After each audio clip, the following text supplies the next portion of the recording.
Down to the Nevada Museum of Art, check in with Linda Atkins. Hey, good morning, Michelle. We are at the Nevada Museum of Art. What a great morning we have had here. I have Amanda Horn here, Director of Communications, and unbelievable where we have been. Let's talk about the overview of the exhibition here.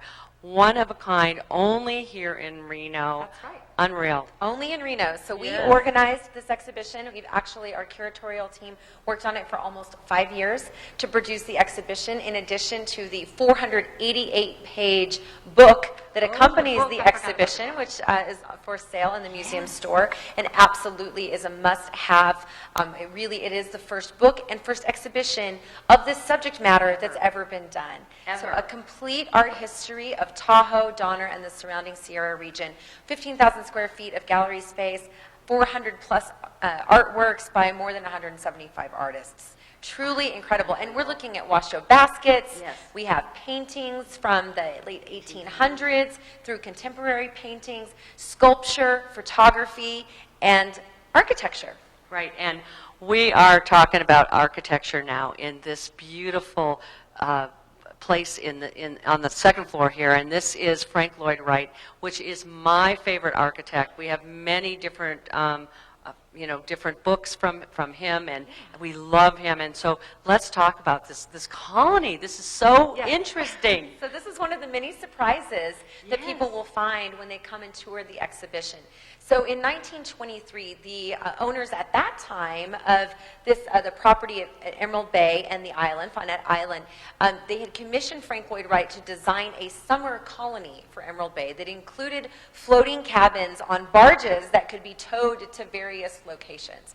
So we have some very rare drawings from Frank Lloyd Wright, and based on those drawings, in the 90s, an architectural firm made a three-dimensional model to kind of show people what the summer colony would have looked like had it been realized. And of course, we know that there is no summer colony in Emerald Bay, and that's because the owners then sold the property, and the next proprietor then built Viking's Home Castle, which is there today. And the Fonette Island, of course, the famous tea house that's right. now burned down, right? That's right. And these, again, as we see the rise of the resort culture, and then more people, particularly from the Bay Area, the wealthy elite come and start to build these private homes, we see how architecture really started to play a very significant component to the evolution of Lake Tahoe. Yeah, and what else on this floor you have?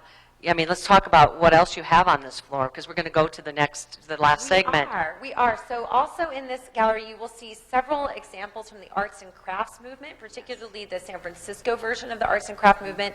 So we have woodblock prints, many from William Rice Seltzer and also Frank Gerhardt, and then we have some other pieces by Maynard Dixon, very rare pieces by Maynard Dixon, contemporary photography that then starts to show the altered landscape, so how very kind of quickly, in a matter of about 40 years, once people started coming to the lake and not only to visit but then also live there, how then issues like transportation and accessibility became top of mind for people.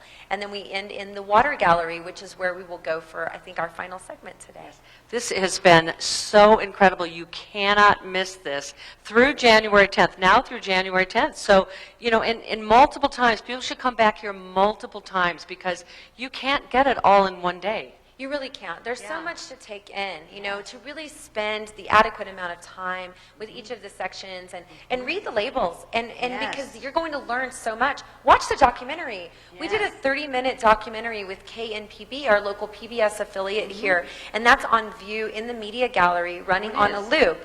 And so that is a great way to set your foundation for this exhibition. You can hear many art historians and California state historians, our own curator, talk about the various themes in the exhibition and highlight some of the artworks, and then come out and see the show. So that's another way to really engage more deeply in the themes presented here. Yeah, this is really so unbelievable when you come here and you see it. You have to. So the Nevada Museum of Art, fantastic. We're going to go to the next room, which I think is amazing. We're going to give you a teaser there. So stay tuned for more with Amanda and I. We're having a great time. Beautiful. Back to you in the studio, South Shore. Thank you, Linda. Thank you, Amanda. And it goes through January. I had said something like December, maybe. So this will run through January, and you can find out more at nevadaart.com. So check that out. All right, time now to check in with Sportsline.